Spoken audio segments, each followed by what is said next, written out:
En juin 2023, j'ai été élue dirigeante d'église. Sur le moment, j'ai été un peu étonnée et aussi un peu inquiète. J'ai pensé, ma compréhension de la vérité est encore un peu superficielle et j'ai des lacunes sur bien des aspects.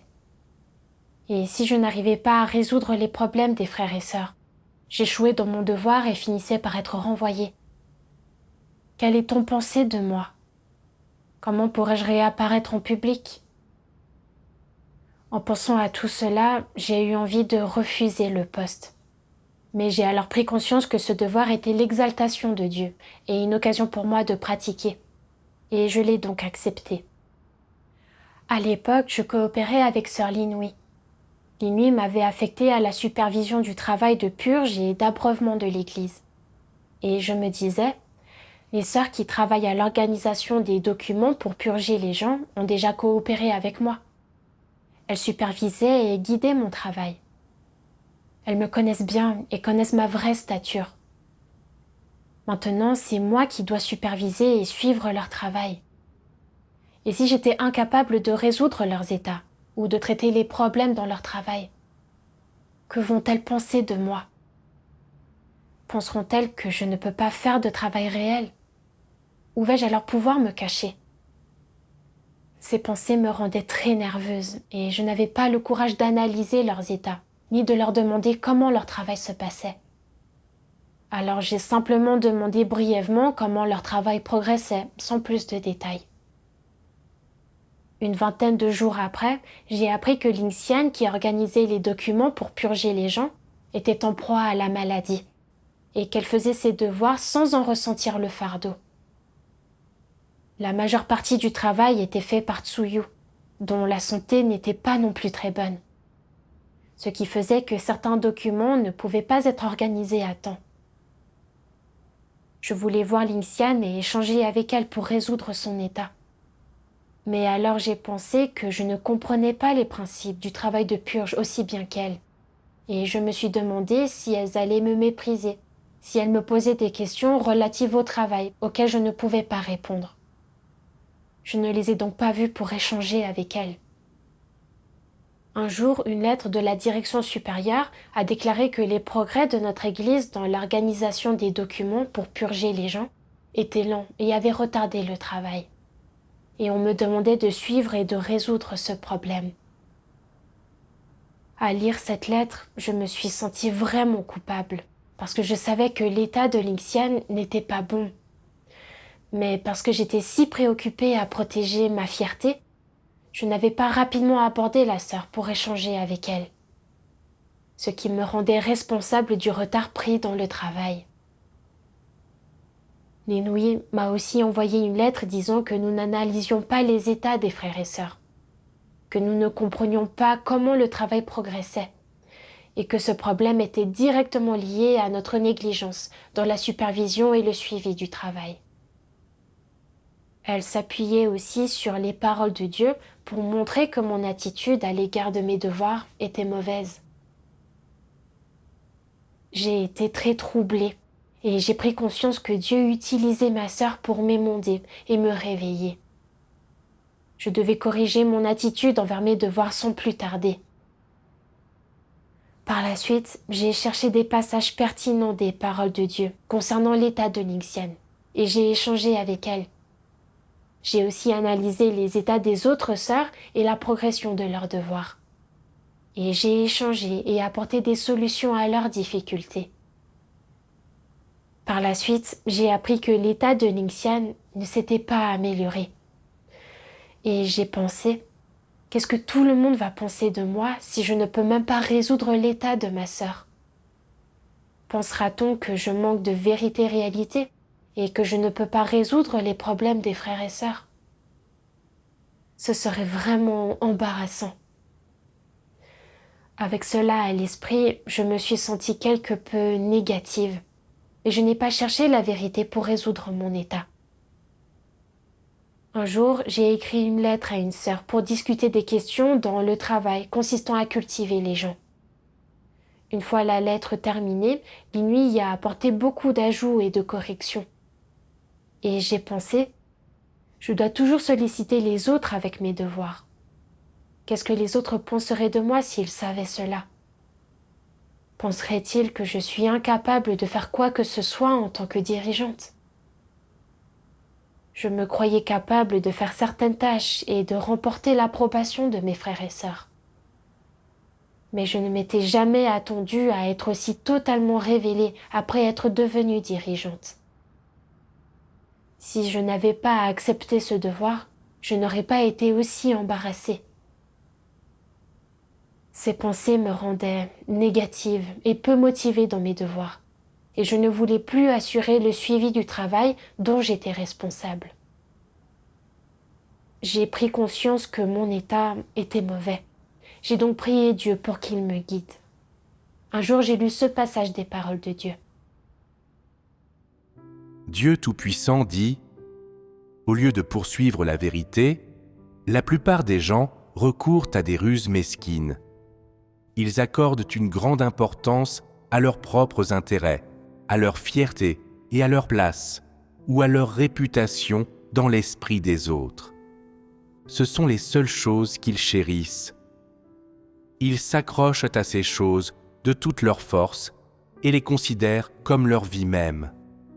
Quant à la manière dont Dieu voit et traite ces choses, ils ne s'y intéressent pas. Ils se demandent d'abord s'ils sont le chef du groupe, s'ils peuvent s'assurer une position dans laquelle ils sont très estimés par les autres, et si quelqu'un écoute ce qu'ils disent. Ils cherchent avant tout à occuper cette position. Presque tous les gens, lorsqu'ils sont dans un groupe, recherchent ce genre de position, ce genre d'opportunité. S'ils sont très capables, ils essaient bien entendu d'occuper la première place. S'ils sont juste moyens, ils essaient quand même d'occuper une position importante dans le groupe. Et s'ils font partie des rangs inférieurs du groupe, étant d'un calibre et d'une capacité moyen, ils essaient aussi de faire en sorte que les autres les tiennent en haute estime. Ils ne peuvent pas laisser les autres les regarder de haut. La fierté et la dignité de ces gens constituent leur dernier rempart. Ils pensent qu'ils doivent s'accrocher à ces choses, même s'ils perdent leur intégrité, ou si Dieu est mécontent d'eux et ne les reconnaît pas, ils doivent quand même lutter pour leur fierté et leur statut. Ils doivent éviter l'humiliation à tout prix. C'est là un tempérament satanique. Les paroles de Dieu exposaient mon état. Je voulais toujours me démarquer de la foule et je craignais sans arrêt d'être méprisée et de perdre mon statut aux yeux des autres. Je donnais plus d'importance à ma fierté et à mon statut qu'à ma propre vie. J'ai repensé à la période où j'étais dirigeante. À l'époque, j'avais pris conscience que c'était une occasion donnée par Dieu de m'entraîner et que j'aurais dû chercher à faire résolument mon travail, en échangeant avec les frères et sœurs et en résolvant leurs états et leurs difficultés. Quant aux problèmes que je ne pouvais pas résoudre, j'aurais pu en discuter avec mes sœurs partenaires et demander des conseils à la direction supérieure. Mais je ne pensais pas à la manière de bien faire mes devoirs. J'étais avant tout soucieuse de ma fierté et de mon statut. Parce que les sœurs qui organisaient les documents avaient coopéré avec moi auparavant et qu'elles saisissaient les principes de ce devoir mieux que moi. J'avais peur qu'elles me méprisent si je ne parvenais pas à résoudre leurs problèmes. Donc je n'osais pas assurer un suivi de leur travail. Ensuite, j'avais appris que l'état de Lingxian avait été mauvais et que cela avait retardé le travail. Mais j'avais continué à négliger la question, par peur d'être humiliée, au cas où je ne parvenais pas à résoudre le problème. Les nuits avaient lu la lettre que j'avais écrite et fait des additions et des corrections aux parties qui présentaient des lacunes. C'était en fait bénéfique au travail. Mais j'avais senti que ne même pas être capable d'écrire une lettre correcte signifiait qu'elle connaissait mes défauts, ce qui me donnait envie de retourner à mes devoirs originels. J'étais étroitement liée par des questions de fierté et de statut, ne pensant qu'à ma réputation et à mon statut, allant jusqu'à négliger le travail que j'étais censée faire. Par la suite, j'ai lu un autre passage des paroles de Dieu. Dieu Tout-Puissant dit « Satan utilise la gloire et le gain pour contrôler les pensées des gens, faisant en sorte qu'ils ne pensent à rien d'autre qu'à ces deux choses, et les amenant à lutter pour la gloire et le gain, à endurer des souffrances pour la gloire et le gain, à supporter l'humiliation et à porter de lourds fardeaux pour la gloire et le gain, à sacrifier tout ce qu'ils ont pour la gloire et le gain, et à porter n'importe quel jugement, et à prendre n'importe quelle décision pour la gloire et le gain. De cette façon, Satan place des chaînes invisibles sur les gens, et sous le poids de ces chaînes, ils n'ont ni la capacité ni le courage de se libérer. Sans le savoir, ils portent ces chaînes tout en avançant péniblement, pas à pas, avec beaucoup de difficultés. Pour la gloire et le gain, l'humanité s'éloigne de Dieu, le trahit et devient de plus en plus malveillante. Ainsi, les générations sont détruites les unes après les autres, au milieu de la gloire et du gain de Satan. Si l'on regarde maintenant les actions de Satan, ses motivations insidieuses ne sont-elles pas absolument haïssables ? Peut-être qu'aujourd'hui, vous ne pouvez toujours pas percer à jour les motivations insidieuses de Satan, parce que vous pensez que, sans la gloire et le gain, la vie n'aurait pas de sens, et que les gens ne seraient plus en mesure de voir la voie à suivre, qu'ils perdraient de vue leurs objectifs, et que leur avenir deviendrait sombre, obscur et lugubre. Mais, petit à petit, vous reconnaîtrez tous un jour que la gloire et le gain sont des chaînes massives que Satan place sur l'homme. Ce jour-là, tu résisteras totalement au contrôle de Satan et aux chaînes que Satan a imposées sur toi. Quand tu voudras te libérer de toutes ces choses que Satan t'a inculquées, tu feras une rupture nette avec Satan et tu haïras vraiment tout ce qu'il t'a imposé. Ce n'est qu'à ce moment-là que tu auras un véritable amour pour Dieu et une véritable soif de Dieu. Grâce aux paroles de Dieu, j'ai compris que Satan contrôlait les pensées des gens, en utilisant la gloire et le gain, les conduisant sur le mauvais chemin, et les faisant vivre dans les entraves de la gloire et du gain, s'éloigner de Dieu et le trahir. En réfléchissant sur moi-même à la lumière des paroles de Dieu, j'ai pris conscience que j'avais fait de la poursuite de ma réputation et de mon statut le but de ma vie. Depuis l'enfance, j'avais toujours lutté pour ma réputation et mon statut, quel que soit le groupe auquel j'appartenais, croyant qu'avoir une réputation et un statut m'apporterait l'estime des gens. Je pensais que vivre comme cela était la seule façon de mener une vie pleine de sens. Même après avoir trouvé Dieu, j'avais continué à poursuivre ses buts, vivant selon des poisons sataniques, tels qu'un homme laisse son eau partout où il passe, comme une oie fait entendre son cri partout où elle vole. Et mieux vaut être un gros poisson dans une petite mare. Après avoir été élu dirigeant d'église, j'avais peur de perdre ma fierté et mon statut, si je ne faisais pas bien mon devoir. Donc j'avais voulu refuser ce devoir. Quand j'étais allée à la réunion avec les sœurs qui organisaient les documents pour purger les gens, étant donné qu'elles avaient supervisé mon travail auparavant, j'avais eu peur de perdre la face si je n'arrivais pas à résoudre leurs problèmes. Donc j'avais évité de superviser leur travail et d'en assurer le suivi, ce qui avait fini par retarder le travail de purge. Quand la sœur partenaire avait corrigé et ajouté beaucoup d'éléments à la lettre que j'avais écrite, au lieu d'en tirer des principes, je m'étais sentie révélée et totalement humiliée, et j'avais voulu fuir ce devoir. À travers la révélation des faits, j'ai vu que j'étais étroitement liée par les poisons de Satan et incapable de faire mon devoir correctement, comme un être créé. Ce qui nuisait au travail et signifiait que je commettais des transgressions devant Dieu. Vivre selon les poisons de Satan ne me conduirait qu'à me rebeller contre Dieu, en suivant un chemin d'opposition à Dieu. En réfléchissant à tout cela, je me suis sentie pleine de crainte, de remords et de culpabilité. J'ai donc prié Dieu. Ô Dieu, je ne veux pas continuer comme cela. Je veux me repentir. S'il te plaît, guide-moi pour trouver un chemin de pratique. Ensuite, j'ai lu d'autres paroles de Dieu. Dieu Tout-Puissant dit « Dites-moi, comment peut-on être quelqu'un d'ordinaire et de normal ? Comment peut-on, comme Dieu le dit, assumer la place appropriée d'un être créé, sans essayer d'être un grand personnage ou un surhomme ? Comment faut-il pratiquer pour être une personne ordinaire et normale ? Comment cela peut-il être accompli ? Qui aimerait prendre la parole ? Tout d'abord, nous devons admettre que nous sommes des gens ordinaires, des gens très communs, et qu'il y a beaucoup de choses que nous ne saisissons pas, ne comprenons pas et n'arrivons pas à percer à jour. Nous devons admettre que nous sommes corrompus et imparfaits. Après cela, nous devons avoir un cœur sincère et nous présenter souvent devant Dieu pour chercher.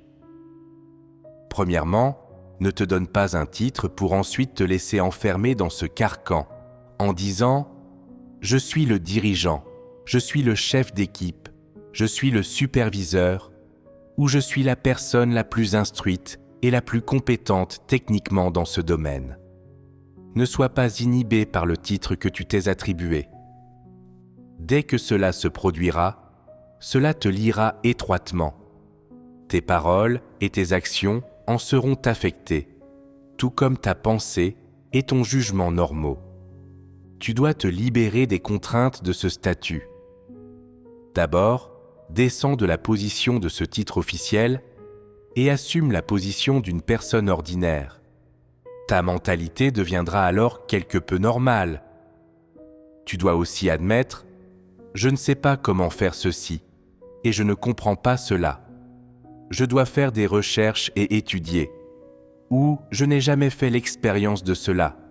Donc, je ne sais pas quoi faire. » Quand tu peux dire ce que tu penses vraiment et parler honnêtement ainsi, tu seras doté d'une raison normale. Si tu permets aux autres de connaître ton vrai toi, ils auront une vision normale de toi et tu n'auras pas à te cacher derrière une façade. Tu ne te sentiras plus sous forte pression et tu pourras communiquer avec les autres normalement. Vivre ainsi est libre et facile. Auparavant, je pensais que puisque j'étais dirigeante, je devais tout connaître et comprendre, et être meilleure que les autres. Pourtant, le titre de dirigeante dans mon devoir, j'étais liée par ma réputation et mon statut, et incapable de ressentir un sentiment de libération. Et j'étais devenue trop prudente dans mon devoir.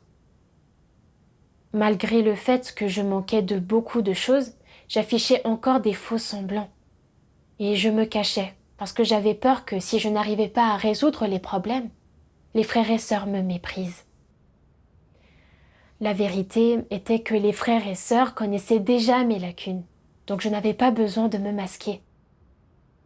Bien que je manque de compréhension des principes dans le travail de purge, je pouvais toujours coopérer avec les sœurs et apprendre les vérités principes pertinentes et m'en équiper, ce qui compenserait aussi mes insuffisances. Je ne pouvais pas continuer à vivre pour la fierté et le statut. En allant de l'avant, je devais mettre de côté le titre de dirigeante et faire face à mes lacunes et à mes insuffisances correctement. Quand je ne comprenais pas quelque chose, je devais mettre de côté ma fierté et mon statut, échanger ouvertement avec les frères et sœurs, et apprendre des points forts des autres pour compenser mes insuffisances et bien faire mon devoir. Plus tard, j'ai détecté un autre point de vue fallacieux en moi. Je sentais que puisque j'étais dirigeante, je devais certainement être capable de résoudre les problèmes des frères et des sœurs. En réponse à ce point de vue, j'ai lu un passage des paroles de Dieu. Dieu Tout-Puissant dit « Quand quelqu'un est élu par les frères et sœurs pour être dirigeant ou promu par la maison de Dieu, pour faire un certain travail ou accomplir un certain devoir, cela ne signifie pas qu'il a un statut spécial ou une position spéciale, ni que les vérités qu'il comprend sont plus profondes et plus nombreuses que celles que comprennent les autres, et cela signifie encore moins que cette personne est capable de se soumettre à Dieu et ne le trahira pas. Évidemment, cela ne signifie pas non plus que cette personne connaît Dieu ni qu'elle est quelqu'un qui craint Dieu. En fait, elle n'a accédé à rien de cela. La promotion et le fait de cultiver ne sont que la promotion et le fait de cultiver au sens simple, et ne sont pas équivalents au fait d'avoir été préordonné et trouvé digne par Dieu. Sa promotion et le fait de la cultiver signifient simplement qu'elle a été promue et qu'elle attend d'être cultivée. Et le résultat final du fait de la cultiver dépend du fait que cette personne poursuive ou non la vérité, et qu'elle soit capable ou non de choisir le chemin de la poursuite de la vérité. Ainsi donc, quand quelqu'un dans l'Église est promu et cultivé pour être un dirigeant, il est seulement promu et cultivé au sens le plus simple. Cela ne signifie pas qu'il est déjà à la hauteur et compétent en tant que dirigeant, ni qu'il est déjà capable d'entreprendre un travail de direction et qu'il peut effectuer un travail concret. Ce n'est pas le cas. Quels sont donc le but et la signification du fait de promouvoir et de cultiver une personne? C'est que cette personne est promue en tant qu'individu pour pratiquer et pour être spécialement abreuvé et cultivé, ce qui lui permet ainsi de comprendre les vérités principes, et les principes, les moyens et les méthodes pour faire différentes choses, et résoudre divers problèmes ainsi que la manière de gérer et de traiter différents types d'environnements et de personnes qu'elle rencontre conformément aux intentions de Dieu et d'une façon qui protège les intérêts de la maison de Dieu. Sur la base de ces éléments, les personnes talentueuses promues et cultivées par la maison de Dieu sont-elles suffisamment capables d'effectuer leur travail et de bien faire leur devoir au cours de la période où elles sont promues et cultivées ou avant d'être promues et cultivées? Bien sûr que non. Il est donc inévitable que ces personnes, durant leur période de formation, soient émondées, jugées et châtiées, exposées et même renvoyées. C'est normal, c'est la formation et la culture. Grâce aux paroles de Dieu, j'ai vu que dans la maison de Dieu, cultiver une personne pour le devoir de dirigeant ne signifie pas qu'elle a des vérités réalités, qu'elle peut échanger et résoudre tous les problèmes, ou qu'elle est meilleure que les autres, mais plutôt qu'il lui est donné plus d'occasions de pratiquer. C'est normal d'avoir des insuffisances dans son devoir, et les gens doivent se fier davantage à Dieu concernant les choses qu'ils ne comprennent pas. Ils doivent coopérer avec leurs frères et sœurs, faire les choses conformément aux principes et aux exigences de la maison de Dieu, et se concentrer sur le fait de chercher la vérité dans les situations arrangées par Dieu. De cette façon, les gens peuvent croître spirituellement plus rapidement. Bien que je fasse un devoir de dirigeante, cela ne signifiait pas que je comprenais tout. Mais par la pratique, je pouvais petit à petit parvenir à saisir diverses vérités principes. Il y avait l'amour de Dieu là-dedans. J'avais mal compris Dieu, pensant qu'il me révélait à travers cette situation, et je n'avais vraiment pas été à la hauteur de l'effort minutieux de Dieu. Je ne pouvais plus continuer à mal comprendre Dieu, et je devais mettre de côté ma fierté et mon statut, poursuivre sérieusement la vérité, et chercher à échanger avec mes frères et sœurs quand je ne comprenais pas quelque chose. Plus tard, la direction supérieure nous a demandé de partager de bonnes manières d'abreuver les nouveaux venus avec les frères et sœurs. Et j'ai réfléchi à la manière de transcrire ces méthodes clairement. Après avoir fini d'écrire, j'ai voulu montrer ce que j'avais écrit à l'inouï pour voir si cela convenait. Mais quand j'ai pensé à mes faibles capacités d'expression, je me suis inquiétée en me disant « Si ce n'est pas bon, qu'est-ce que l'inouï va penser de moi ? Va-t-elle me mépriser ?» Alors j'ai hésité à lui montrer ce que j'avais écrit. Mais j'ai pris conscience que si ce que j'avais écrit n'était pas clair, cela n'allait pas beaucoup bénéficier à mes frères et sœurs. Et que si je laissais l'inouï faire des ajouts et améliorer mon texte, le résultat serait meilleur. J'ai donc prié Dieu en silence, lui demandant de me guider, pour que je ne sois plus contrainte par la fierté et le statut. Je me suis souvenue de certaines paroles de Dieu. Dieu Tout-Puissant dit : ne feins ni ne dissimule rien. D'abord, ouvre-toi sur ce que tu penses dans ton cœur et sur tes véritables pensées, afin que tout le monde en soit conscient et les comprenne. De cette façon, tes inquiétudes, ainsi que les barrières et les soupçons entre toi et les autres, seront tous éliminés. Il fallait que je mette ma fierté de côté et que je reconnaisse ouvertement mes lacunes. La vérité était que l'inouï me connaissait parfaitement et ses fortes capacités d'expression allaient très bien combler mes insuffisances, aider à éviter les déviations et être bénéfique à notre travail. Alors j'ai montré la lettre que j'avais écrite à l'inouï et elle a pointé quelques lacunes. J'ai trouvé que ce qu'elle disait était très utile et j'ai sincèrement remercié Dieu pour cela. J'ai maintenant pris conscience que cela nuisait vraiment aux gens de poursuivre la réputation ou le statut. Parce que cela non seulement m'empêche de me sentir libérée, mais cela fait du tort au travail. Ce n'est qu'en pratiquant conformément aux paroles de Dieu et en renonçant à ma fierté et à mon statut que je peux vivre avec un sentiment de libération et à l'aise. En même temps, je sens aussi qu'admettre notre propre corruption et nos insuffisances n'est pas honteux, et que nous ouvrir aux frères et aux sœurs sur notre véritable état peut nous permettre d'obtenir de l'aide de leur part. Je sens que j'en ai tiré de grands gains.